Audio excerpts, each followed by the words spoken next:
Hi. Hi. Hello. You can't even really see my hand waving, you know. It's being eaten up by the false chroma key. Anyway, this is Donkey Kong. You've probably all played Donkey Kong. And you've probably all heard this song, too. Sound a little bit like Donkey Kong Country to you? Yeah, it's because Donkey Kong Country remixed it. It was from this first. You can tell it's from this first because this game came out first. Big brain stuff right there. Anyway, Donkey Kong, you know, was an arcade game. And it was so popular that it, of course, had to get an NES version. But there are some issues with the NES version, and we'll talk about that. For starts, let's just, you know, play level 1 here. You know, it's Donkey Kong. Donkey Kong exactly as you know it. Kind of, you know, rigid controls and all of that. You got your... Okay, well, you know, I'm gonna chalk that up to the fact that he just wouldn't climb. But he wouldn't climb because I was a pixel off. So, man, bad sign here. We're in level 1 and I've already lost a life. I hope I'll be able to, you know, show off the other levels in this game, because there are only 3 of them. Anyway, you know. Get your hammer. Another little ditty that I'm sure you have all heard throughout your adventures in this life. I mean, if you haven't heard the Donkey Kong hammer ditty, then... I don't know, man. This just seems like an odd thing to have never been exposed to. Oh! We got totally bamboozled by that barrel. I thought, you know, would have done a cool little, like, jump, hop over one, hop over the other. Nah. Nah, that wasn't what the game had planned for me. Come on now. Get up. You have to be very deliberate when controlling this game, and you can't jump over barrels when they're coming at you like that. I forgot about that. Alright, level 1, we've game overed. So it's a great sign. No, I'm not the King of Kong. I will never be the King of Kong. I'm not particularly good at Donkey Kong. But I'm not particularly great at a lot of older arcade games, you know? It takes a lot of effort to be good at them. I mean, you look at this, you say, simple concept, not a complex game at all. And that's true. Donkey Kong is incredibly simple. It doesn't mean it's incredibly easy, though. All these old arcade games were designed in such a way to suck up your quarters like you would never believe. And that is why they're so blasted difficult so often. Now, the issue with, you know, picking up the hammer is, of course, that you have absolutely no control over your life. Okay, this is good. We'll get the hammer one more time. Even though we cannot climb ladders while we hold it, you know, it still gets you bonus points. Makes the barrels no longer such a terrible thing. You just say, game, you have no power here anymore. Oh, well, we almost got toasted there. And you just climb right up this last one. And you free the princess. I believe she was still Pauline at this point in time as well. But I don't know if they've, you know, retconned that or not. Anyway, this is level 2. Because you can't just have the same level over and over, you know, that wouldn't make for very much of a game at all. You've probably noticed this, I believe... Oh, no. Okay, bad timing on my part. I just, that was negligence.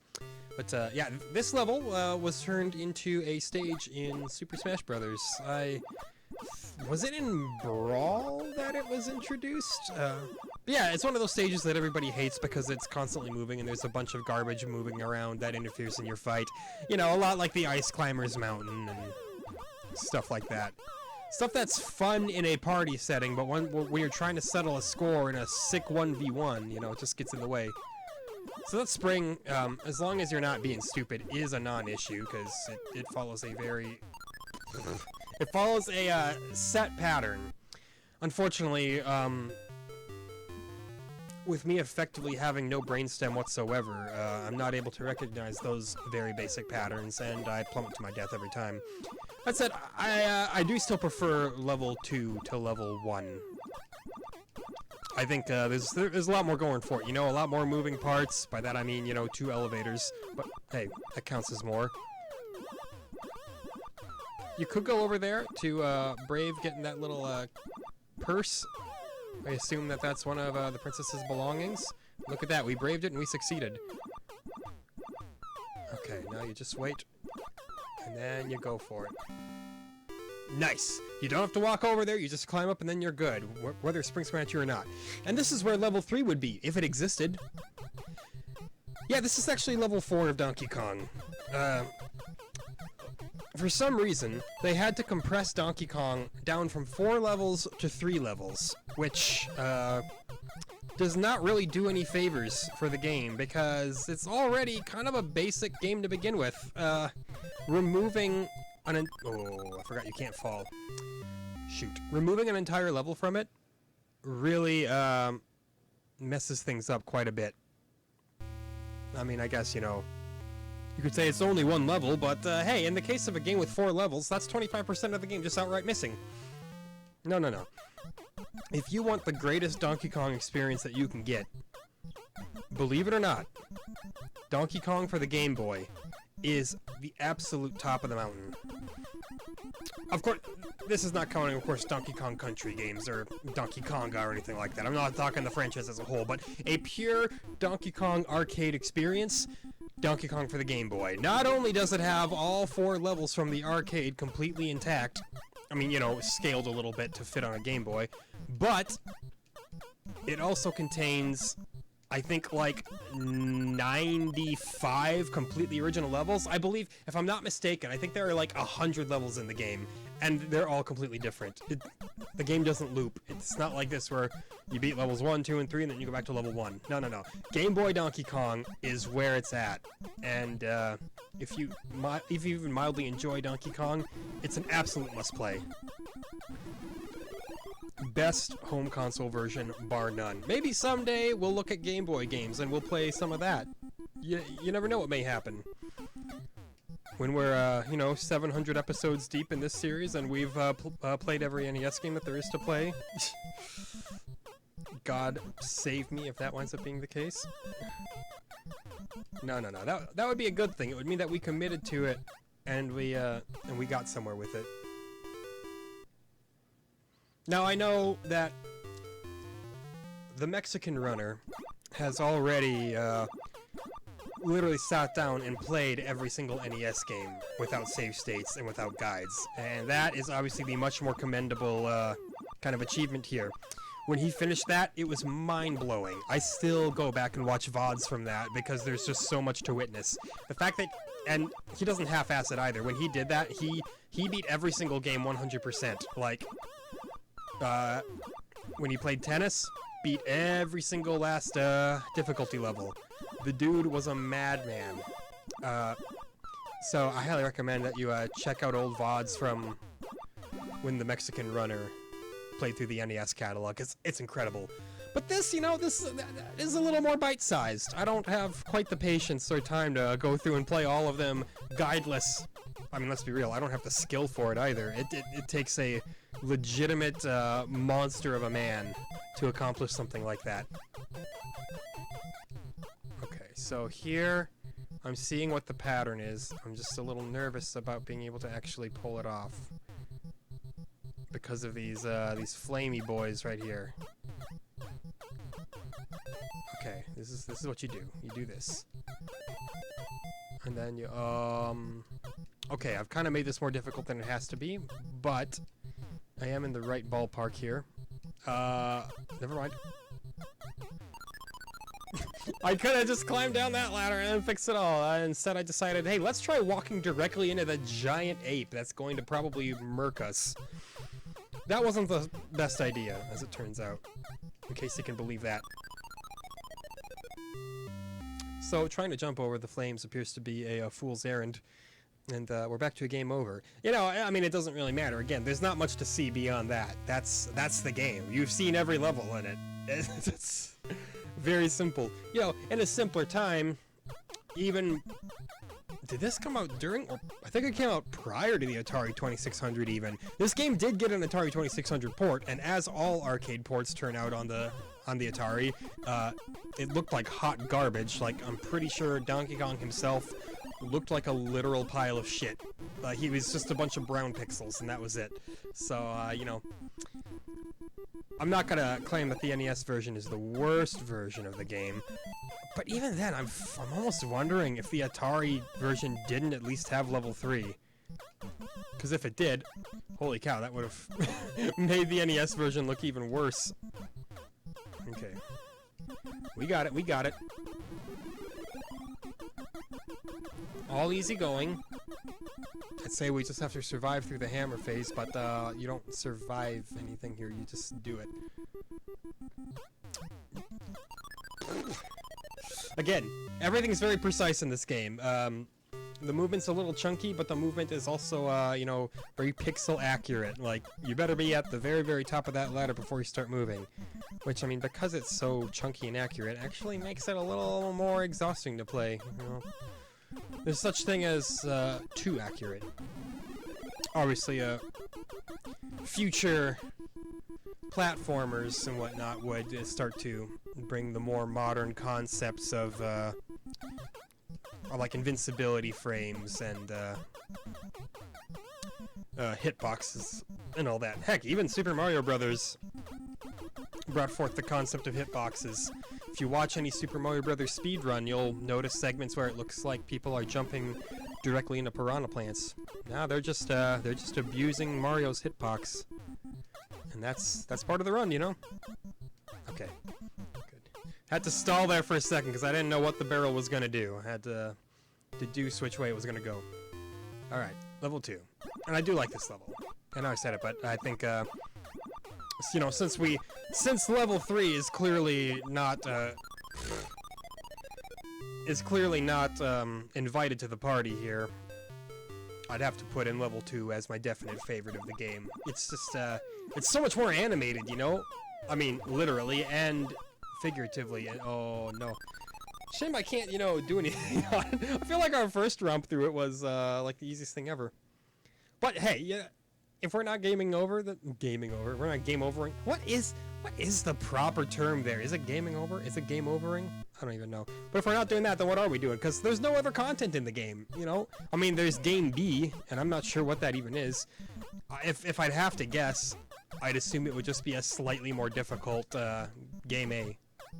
Because that appears to be how these early NES games kind of did content. They're like, hard mode? Nah, man. I sleep. Let's call it Game B. That's easy to understand and recognize. Come on, barrel. Yeah, look at that. Look at all the barrels. Good jump, if I do say so myself. And yeah, we could have gotten up quicker on that other ladder there, but, you know, I'm all about the hammer. If anything, we have to enjoy the hammer ditty as often as we can here, because there's so little else to do in this. Like, we're not even 15 minutes into the episode, and you've seen effectively all there is to see. You haven't seen me loop the game yet, which I mean, I hope I can manage within the course of this video. If I can't even loop the game once in an hour, then I got some serious issues that I gotta work on. But that was a much cleaner level 1 than I have tended to have in the past, so at least we got that going for us. Now, this time, don't forget, gotta be patient with that little flame there. It's gonna wait for you at the top, so wait for it to yeah, there we go. Wait for it to go downstairs, just like that. You're kind of at the flame's mercy. I mean, wherever the flame is, it depends on how quick you're gonna get through this. And you can see up there where it says bonus, you do in fact get more points for going through faster. Those are the words. And this is a game, like all arcade games, that is very much, pretty much entirely dependent on the score. You heard me say King of Kong at the end of last episode, at the beginning of this episode, and I'm pretty sure most everyone's heard of it, but in case you haven't, King of Kong is the documentary about the Donkey Kong world record high score and the various people that it has changed hands with and whatnot, and all of the drama that does entail, because, oh yes, of course there's drama. Ooh, don't like this. What are you gonna do? What are you gonna do? You gonna come down here? We got him. Now everyone else is on that side, where they cannot possibly do anything to destroy me. I mean, they could, but I've left myself in a bad position here, though. Because now I have to go all the way back down again. Unless, can I just jump right over? Oh yeah, you can. Why didn't I think of that? You know, boy, that makes everything infinitely easier. So yeah, you gotta get all these blocks, and then Donkey Kong falls to his death. A little drink of water here.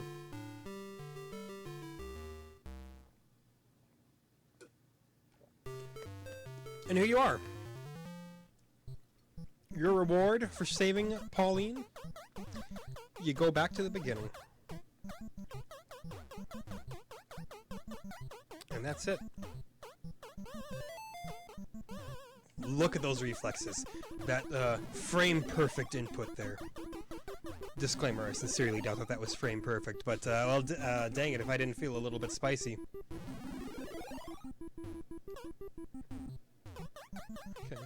Okay. Not loving it. Oh, thank God, there was a little bit of lenience there. I wasn't sure.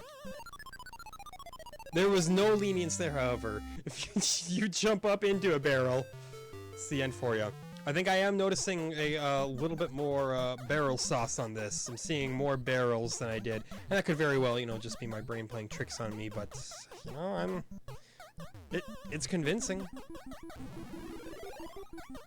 It certainly feels like it's a bigger barrel party. And now you're talking Donkey Kong's Barrel Blast. I believe that was the weird platformer that they were like, hey, what if we made a platformer that uses the Donkey Kong bongas? Or the Donkey Kongas, I don't know what you want to call them. Bongas, did I say bongos? And, yeah. I actually have Donkey Kong bongos. Donkey Kong is a relatively fun game. It's just so weird that that, of all things, was a thing. Like, who had the idea for Donkey Konga? Were they like, you see how popular, like, a Guitar Hero is? What if we made Donkey Konga? Because, you know, guitars are cool and all that, but you know what people really love? Bongos. And look at that, they even got Good Charlotte for the game, so what do I know? Which, back then, you know, may as well have been like getting Jesus Christ himself for the game. You can ask my wife, she'll attest to that. Big Good Charlotte fan there. Or at least was, back in simpler times. Wish you could, like, manually cancel the hammer, but you cannot. Okay, we beat level 1 again on the second loop. I'm still not sure what the L stands for. Is this possibly Luigi? Maybe for a second player component, and we just don't see it go down because there is no Luigi here? Okay, we're good there.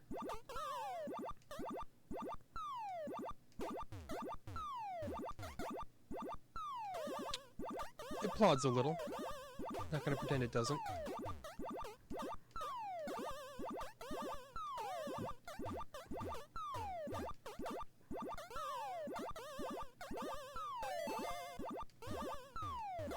All right, you know, you just gotta pay attention. You just gotta focus. What? What are you expecting of me, game? Did that spring get a little bit faster because it's our second loop, or what? What's going on here? Pog on that top score, by the way. Look at us, decimating our previous lead.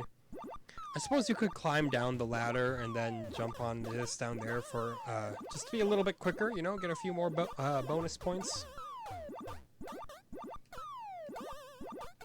Uh-oh. Cat is ready. He's prepared to utterly wreck everything. Uh-oh. We're good. We're good.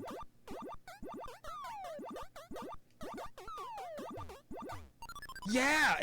That spring has to be faster, because previously we would have hit that every time. So, I mean, that would make sense, you know, if you get to the next loop of the game, everything just goes a little bit faster. Until, before you know it, everything's going at Mach 5.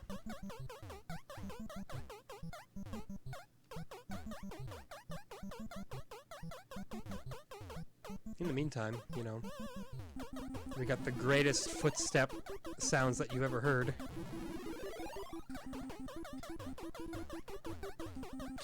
you know, it's the kind of sound effect, it should be more annoying than it is. Like, I should be sick and tired of it after hearing 20 straight minutes of it, but, I don't know, it's endearing.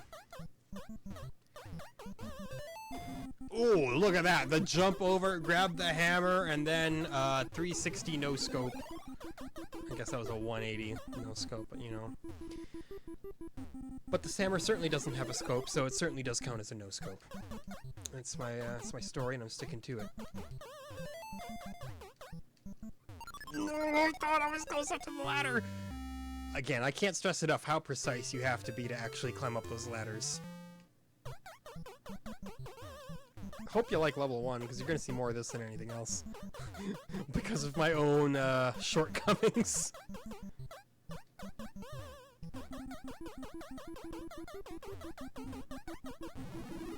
Look at that flame. That flame is, like, such a non-factor, at least on this first run-through. Like, by the time it finally meanders up to, like, even the second platform, you're nearly done with the entire level. Again, not like there's a lot to this level. Oh! That was the best thing I've ever done. Not in this game, just in general, you know, in life as a whole.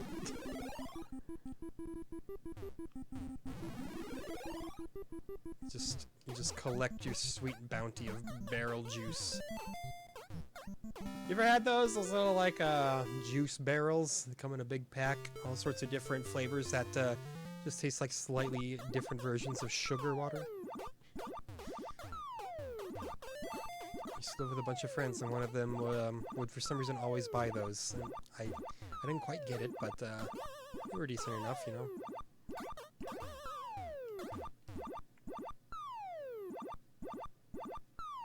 Who needs music, man? Someone sample that spring sound. Drop a track with that as your main beat. You can speed it up, slow it down, you know, whatever you have to do with it. It's a sample. You can do what you want with it. I was like, the big debate about samplers. Nobody hates about samples in general. Nobody hates samples more than rockists. You know what I mean when I say rockists. I mean those very behind the times fans of rock music who just cannot move past it. They're like, if it doesn't have a guitar, it ain't music. It's like, you are a grumpy old man, and you're like my age. But no, you always get the arguments like, that's stealing music, and you're like, why is it stealing music? If it was a cleared sample, then it's good. And they're like, well, Vanilla Ice stole Under Pressure, and it's like, if your most recent example of legality in the world of samples comes from Ice Ice Baby, it's clear that you haven't looked into it even remotely in the past 30 years. They're all like, oh yeah, there was a lawsuit and everything. It's like, yeah, because it wasn't a cleared sample. Sample culture has evolved so much since then. Nowadays, if you're gonna put a sample onto a track, gotta get that shit legally cleared. If you get it legally cleared, you're good to go. You provide the writing credit to whoever, and you go from there. There's a reason why if you look at the credits for Kanye West's My Beautiful Dark Twisted Fantasy, it's a bizarre mishmash of stuff. You'll see writing credits for Mike Oldfield, writing credits for Aphex Twin, performance credits for John Anderson. Like, it's absolutely loony, and it all makes sense because, again, they were all legally cleared samples. Now, what happens if, say, you drop a track and you don't get the samples cleared? What happens then? Enter the mixtape. Now, I know. Back in the day, a mixtape was, you know, literally just a tape of mixed songs. It's just like, basically, your own little variety CD that you'd give out to your friends, or maybe sell as a bootleg if you're particularly shady. But the modern mixtape got an entirely different meaning now. I can't tell you the exact dictionary definition, but if you look at a rapper's discography and they've got their albums like separated into studio albums and mixtapes are generally always going to be free, and if they're not free, they are eventually cleared for commercial sale later. But when they initially come out, they're free. And those mixtapes, because they're not directly profiting off of it, at least not immediately, because of the uncleared samples, that means that there is no monetary profit being made on there. And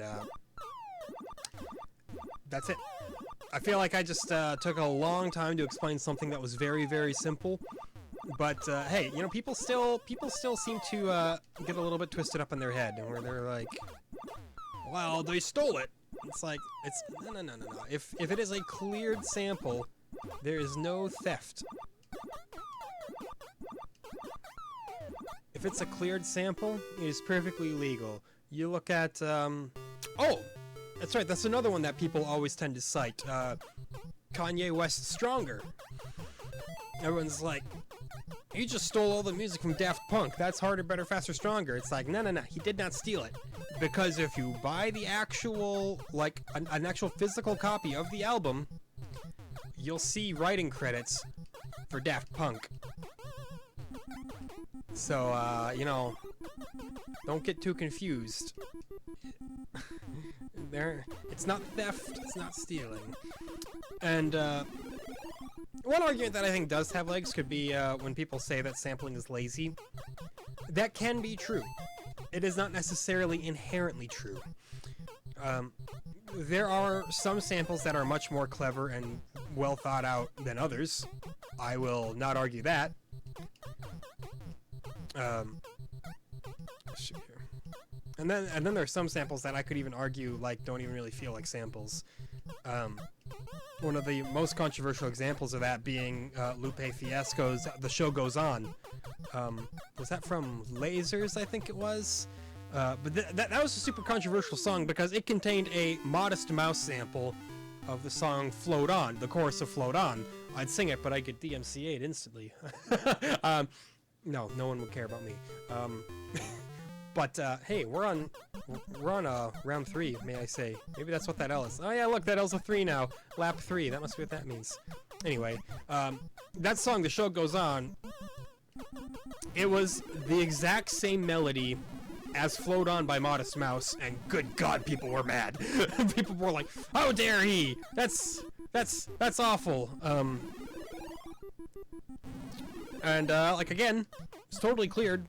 Modest Mouse, as far as I know, received writing credits for it. It wasn't like Lupe Fiasco just like completely like it did them dirty and said, "Alright, this is my melody now. I'm just gonna take this. Hope you're all okay with that." But I could certainly see where you would question how it is a sample too, because it did not directly take the audio file from "Float On." It took the melody, and Lupe Fiasco sang the melody with completely different words. And that's when it becomes a little more foggy to me, at least. It's like, okay, I understand a sample. That's when you take the straight audio file from the song, and then either you just put it right into your song with no editing, or you twist it, you make it slower, make it faster, pitch it down, pitch it up, whatever. And there's a lot of great stuff that you can do with that style of music making. I mean, heck, just look at the entire, like, plunderphonics genre of music. You listen to the Avalanches, their music is 100% samples. And they just do these crazy, wonderful things with them. Same thing with, Neil Cicierega, if that's how it's pronounced, his mashup albums. I was done real dirty there. They're total memes. They're total meme albums, but there's some legitimately excellent sampling work done on there, with the way that he takes phrases and twists them around and changes them. But when you don't take, like, the actual audio itself and you just, like, sing the melody of the audio, that, I think, gets lazier. Some other examples are, like Aloe Black's "The Man." Sampled the chorus for, for "Your Song" by Elton John. You can tell everybody, you can tell everybody. Yeah, and that gained a little bit of notoriety as well. I'm gonna try game B, see if it's any different. Right off the bat, it doesn't look different, but we'll go with it. And then, of course, Right Round by Flo Rida took the chorus of, like, you spin me right round, changed it just a little bit, gave it to Kesha instead of, you know, Dead or Alive. Wouldn't that have been something, though? So those, I can see a little bit more of the ire for those, because even if it is still legally sampling, which, I mean, who am I to define what sampling is? I'm just a spectator here. But that is definitely more on the lazy side of things. It takes, I think, more creativity and know-how to take a literal, like, audio sample and then stretch it around and mold it like it's a piece of taffy. Or Play-Doh or whatever other analogy you want to give it. So, yeah, sampling can be good. That's what I'm saying. And getting angry at the prospect of sampling is, as far as I'm concerned, completely counterintuitive to the creative method. If you're going to completely, basically disregard any specific style of composition or a performance, you're doing yourself wrong, and you're doing everybody who's involved with that performance type wrong. I mean, it's a little harsh, but I do think that that's true. I try to stay as open as I can musically. Like, I grew up in a very, very rural area with a lot of hardcore contemporary country fans. I don't know if those exist even, actually. I think that there are just kind of like passive contemporary country fans. You know, the kinds of people who listen to like George Strait and stuff like that, and they'll listen to what's on the radio, and then that's usually it. Like, I don't know if... Does anybody even really buy contemporary country albums? Obviously someone has to, because they do sell. But, anyway, because of, you know, growing up with it effectively always filling my ears constantly, because it's what everybody else listened to, and it was like the only FM radio station we had for a good long time, I definitely grew up with a very much a hatred for country music as a whole, which that's not a hot take. A lot of people hate country. People always say, I like everything but rap and country, and it's like, oh, do you? Do you like grindcore? Do you like drone metal? Do you like avant-garde jazz? Do you like Anyway, that's just being extra snarky, because let's be real, it's fun. But yeah, lots of people dislike country, but it took me a while to understand through that the word country is not inherently as cruel and awful as you may think. Like, I hear the word country, and it's so easy to associate it with that kind of just like bottom of the barrel, straight out of a Nashville corporate office country. But it wasn't until way later in life when I discovered, you know, it's not all bad. And I'm not just talking like old outlaw country, because that's another cliche. People will always be like, I hate country, but Johnny Cash is awesome, or country sucks, but Hank Williams Sr., oh man, he was great. And I do agree that a lot of that stuff is great, but there's that entirely like a separate world of it too, of like your alt country, or heck, even your just straight country like Townes Van Zandt. I don't want to call Townes Van Zandt underrated, because he has so many albums that are so well received, but I do feel like he's a little understated, I think. You know, people acknowledge the talent that he had, his songwriting ability and all of that, but you only really hear him referenced in specific circles, or by specific cliques, for lack of a better term. And he's an example of really exceptional country music, honestly. Just beautifully written stuff. It doesn't sound, you know, for lack of a better term, twangy. It's very, very mature and grown up, and it sounds like you're in the country. Sounding like you're in... Oh, okay, you can't go over it and then immediately turn back. Sounding like you're in the country should not be an inherently bad thing. I mean, just picture it. You're standing in, like, a field of bluegrass. The wind is blowing just enough. It's like a perfect temperature. You got that smell of fresh air. It's a beautiful thing. why should the entire genre of country music be relegated to being this to being effectively a dirty word? And that's what I think people like Townes Van Zandt, people need to pay more attention. I say pay more attention, but you know, he was active, what, in the, like, 70s? So it's not like you're like, hey, check out the latest Townes Van Zandt album. I don't even know if he's still alive. Probably should have looked that up before bringing him up, right? No, but, my point is, there is some exceptionally gorgeous country music out there that goes a little bit, ignored. Usually just because it says country on it. More recently, if you want to give a modern example that you've all actually heard about, I feel very similarly to Casey Musgraves. And again, I know it's not a hot... Let's go back to Game A. It's a little simpler. I know, again, it's not a hot take. People love her. People love Casey. Why do people love her so much, though? She's got a little bit of twang to her. And yeah, that's true. But you listen to one of her albums, especially my personal favorite of hers being Same Trailer, Different Park. And I know... Immediately, the name might make you want to gag. You're like, oh, that's such a redneck name. Oh, what the heck?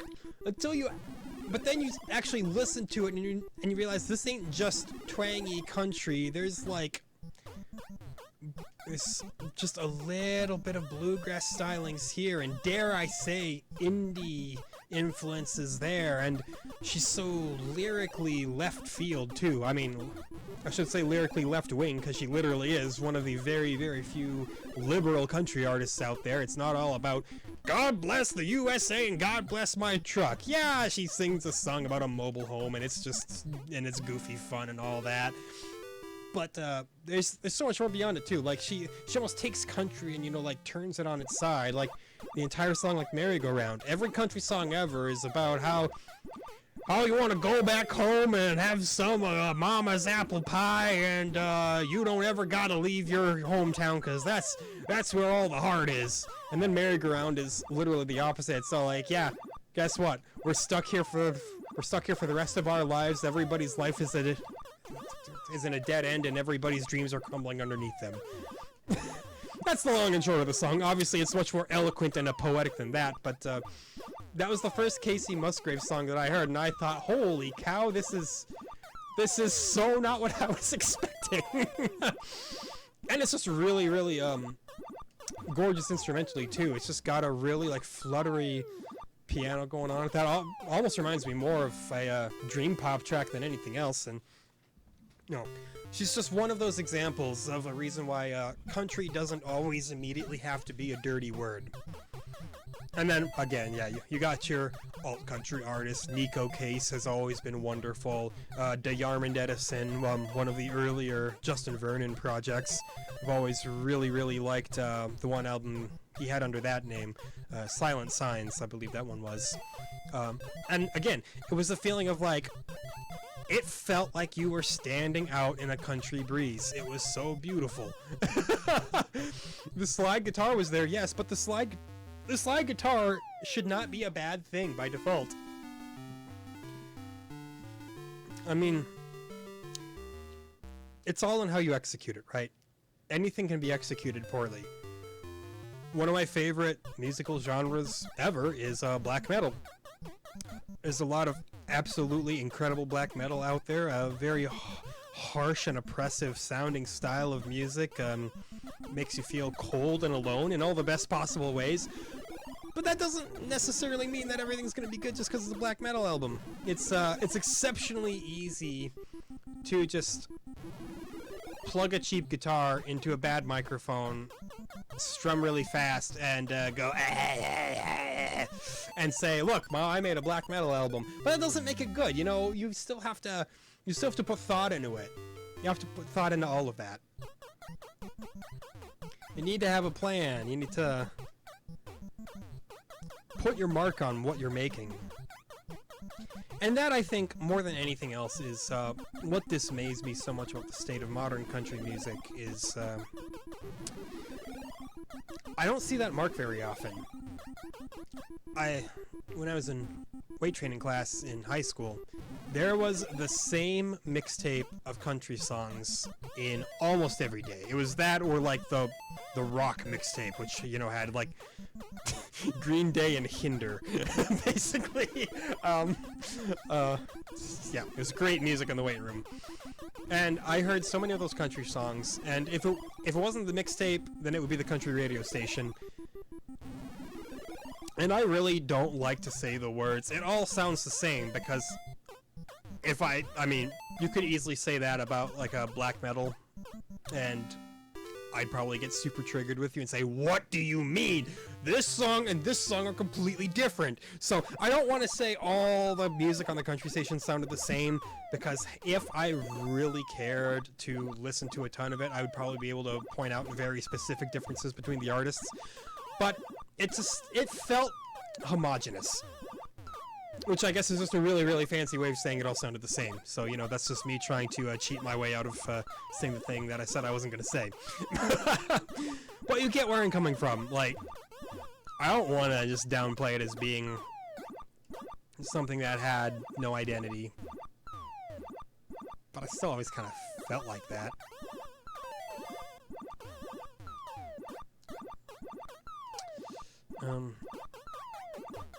But yeah, I mean, people treat country music and hip-hop music very, very similarly, which is funny because they're so opposite, you know? Like, country, it's this rural, very straight-laced conservative thing, and hip-hop, it's this very urban, politically charged, generally very liberal kind of thing, and so you always wonder why they share such similar reputations.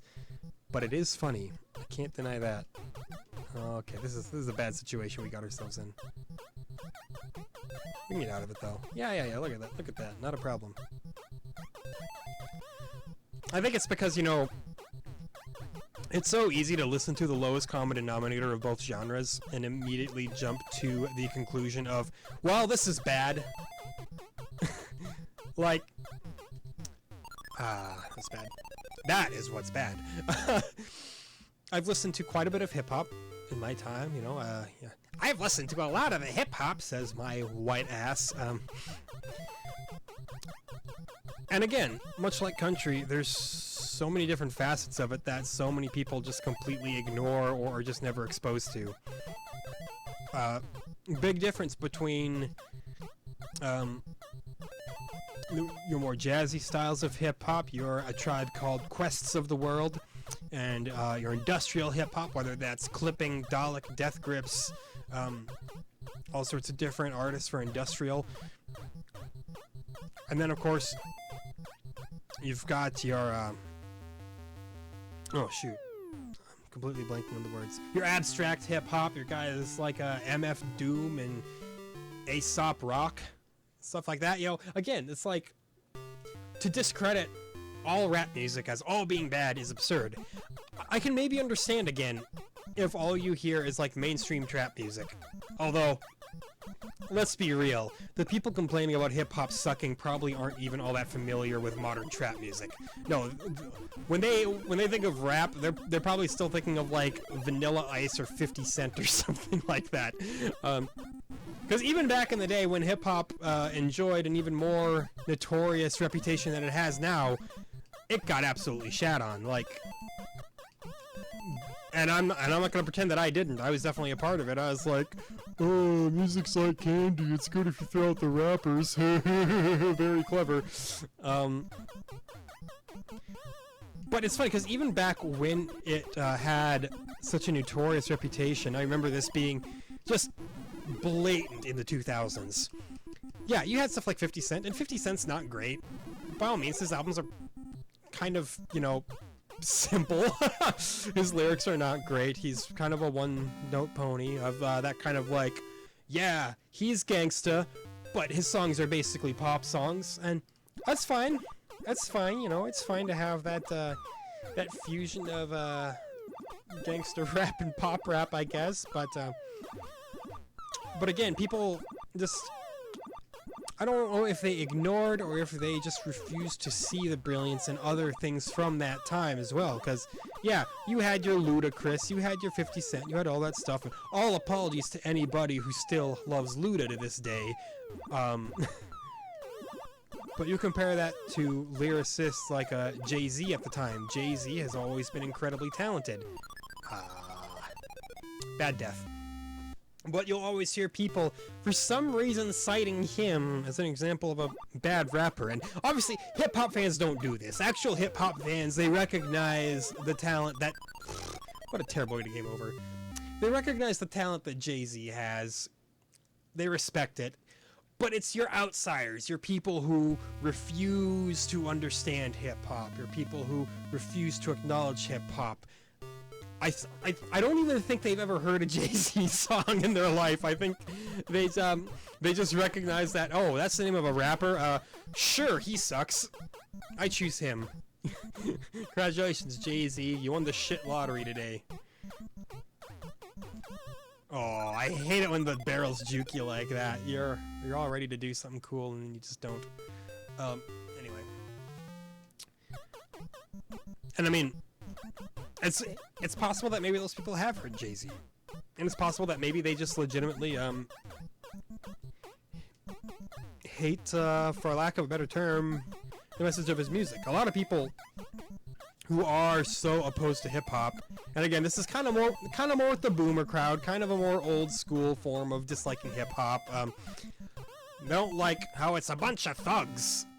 It's like, yo, but, like, listen for a second. Listen to what's being said here. It's like 90% of the time, and that, you know, that's a totally made-up stat because all stats are made up.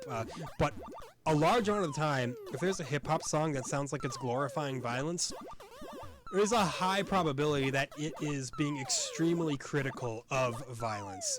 You can rap about violence and rap in detail about a violent occurrence, but that doesn't mean you say it's a bad thing. Let's look at everybody who has ever written a horror movie. Look at John Carpenter. I'm sure that if you were to ask John Carpenter if murder was a morally positive thing, he'd probably look at you like you're a weirdo and say, what are you talking about? Of course not. And you'd say, but John, all your movies have so much killing in them. They're so violent. But yo, you can tell a story about something without glorifying it. And I'm not trying to say that all rap songs are stories either. I know a lot of those do come from a place of the rapper's personal experiences and all that. And you know what? That I think makes them all the more important to listen to. If you listen to Kendrick Lamar, he's got his song Mad City. It's, you know, basically all about pointless gang violence. And yes, it portrays gunshots in the street, it portrays shit talk between gangs, it portrays a violent lifestyle, but not once did I ever listen to Mad City and think, Kendrick just loves that gang violence. No, if you're putting so much effort into composing such an eloquent piece about an extremely dark subject like that, I can only assume that your intention is to either condemn the happenings of what's going on in there, or to bring understanding to what's happening there. You look at one of Kendrick's other absolute masterpieces, the Blacker the Berry. An absolutely incredible song, an incredible protest song, goes about, you know, all the different ways, well, not all, many of the different ways that racism is, I don't want to use the word portrayed again, but that's kind of what I'm getting at. The way manifested, the ways that racism manifests itself within people, and, you know, and it does it in a very abrasive and aggressive way. And again, if you rap about racism, if you drop a line that contains very racist things in it, that doesn't mean that you yourself are championing racism. If you don't want to go on a hip-hop example, look at Randy Newman. I'm trying to remember the name of the album. I think it was like them Southern Boys or something like that. extremely sarcastic album, very clever album, very funny album. Some of the songs are absolutely disgustingly racist in their lyrical content, but the intention of Randy Newman was not to be racist. No, the intention was to produce a sarcastic satire of the racist way of thinking and all that. And that wasn't the only theme of the album, of course. It was a very multifaceted album, but that was one part of it. And if you just, in a bubble, look at the lyrics and look at what they just say on a piece of paper without taking it into the context of what may be the intention of writing it, yeah, you could just say that's a racist song because it said this slur. It's like, well, yes, that slur is clearly a blatantly racist thing, and you probably shouldn't use it lightly.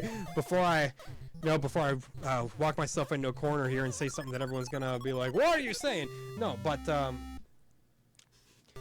when used in a very abrasive and biting way, in a way that shows condemnation for it, there's something to that,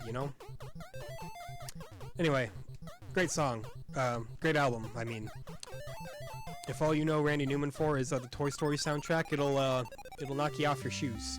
Knock you off your shoes. Knock the socks off you. That's the saying. Yeah, what I'm saying is when you're listening to a song, don't take it at face value.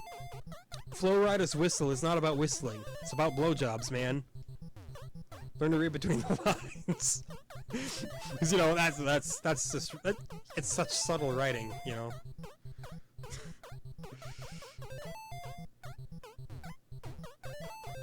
Look at this. Sometimes the flames just go exactly where you want them to. I realize that I haven't said a word about Donkey Kong in like half an hour, but what do you want me to say? Well, what are you looking from me? What are you looking for from me at this point? What do you want from me?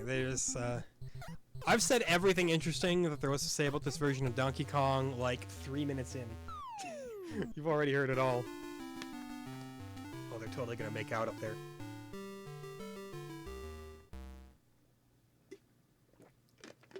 No. Even if the NES version of Donkey Kong did have, shoot. Oh, I made it! Even if the NES version of Mario, did feature Pauline and Mario just, having vigorous, affairs with each other, it would not be the first game to feature sexually explicit content. I don't know what the exact first one was, but, a number of Atari 2600 games come to mind. Oh yeah, there is Atari 2600 smut, and boy, if you've got nothing else better to jerk off to, you're probably still better off forgetting about it.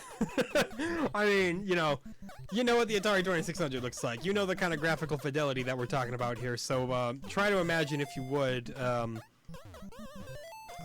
good hot intercourse section with those kinds of graphics. It is wild. And I mean wild in the most subdued possible way. Definitely worth looking into if you want. I'm sure you could just look up Atari smut and it would get you there. They're all awful games. Bad. Some of them are thematically awful. Some of them are just like very poorly programmed. But pretty much none of them are worth it. They are worth it purely as a bizarre, hilarious piece of history. And that's the extent that you'll get. That's the extent. What am I trying to say? My sentences have been real fragmented lately. You know, I'm just doing that whole stream of consciousness, I'm just telling you the first thing that comes to my head kind of thing. Which is why I get onto some of these, deeper topics. Oh, Mario! What is this? Boy, I'm glad you eventually became immune to fall damage, because that is an embarrassing little display there.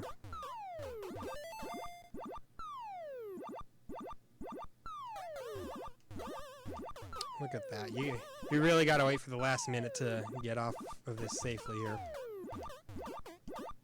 Yeah, I don't know.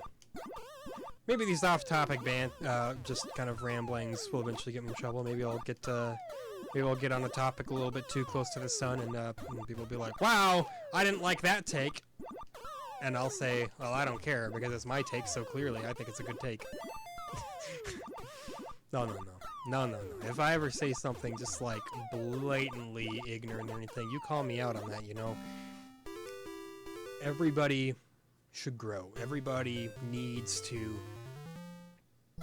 improve themselves as human beings. Even if you think you're a perfectly good human being right now, you've probably got 101 things that need to be worked on. And I'm very receptive to that, and I acknowledge that pretty much every single day of my life. Obviously, we have a lot of feelings and a lot of opinions that we're so just into, you know, like there's such a deep part of a lot of us at this point where you think like, well, why?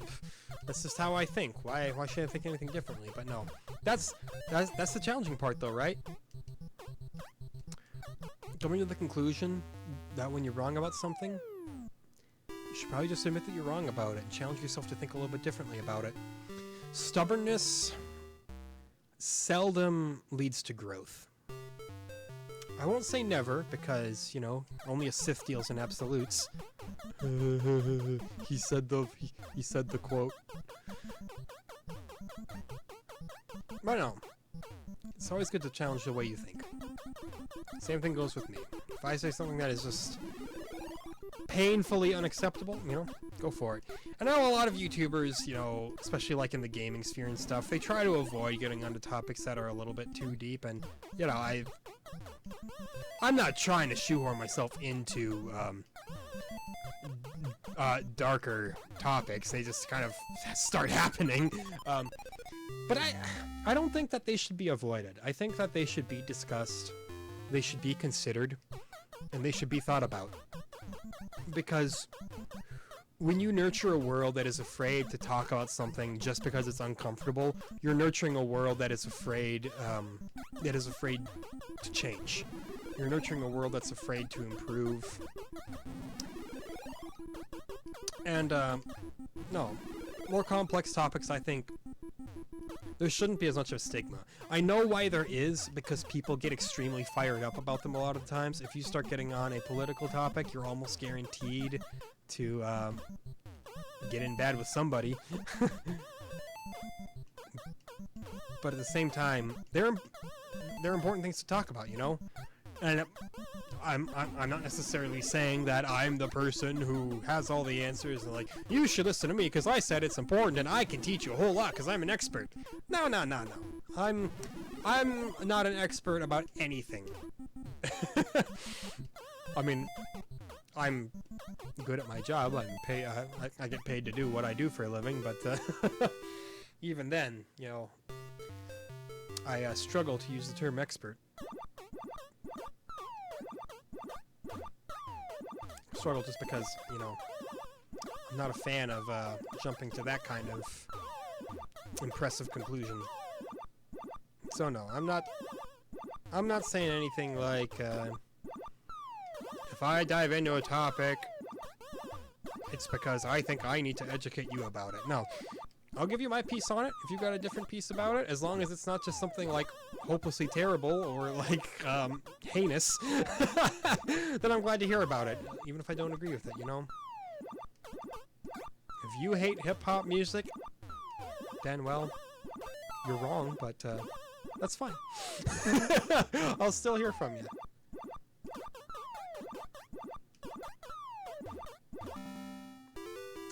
That's just the way it goes. We're nearly done. Wow, this is Donkey Kong, all right.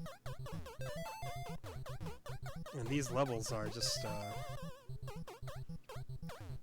they're crazy, you know. Like, man, you never played anything so crazy as Donkey Kong on the NES? I don't think so. Uh-oh. Yeah. Got him. Now we just sit here and... Yeah, there we go. Lure him in. It's not ogre, though. It's never ogre.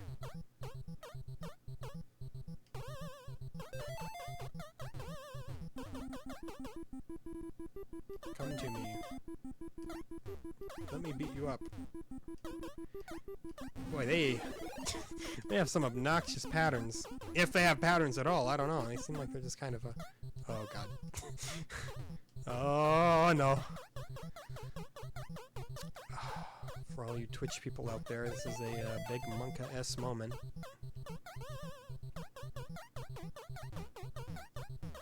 Okay, we're fine, we're fine. We beat the level. And I'm not going to go any further because that's our hour. We were able to get another level. I don't think we ever went more than like 3 laps deep. But I wasn't expecting to. Again, I'm not great at Donkey Kong, you know. It's there. I know it on the most basic level. I know it I know how to play Donkey Kong. So what does that mean for us? What do we got next on the docket? Well, you've heard of Donkey Kong. Now try Donkey Kong Jr. Yeah, that's right. There is no Donkey Kong 2. There's Donkey Kong Jr. Donkey Kong Jr. is the official sequel of Donkey Kong. So we'll be playing the NES version of that for an hour. Ah, jeez. Alright, well, you know. It could probably be worse.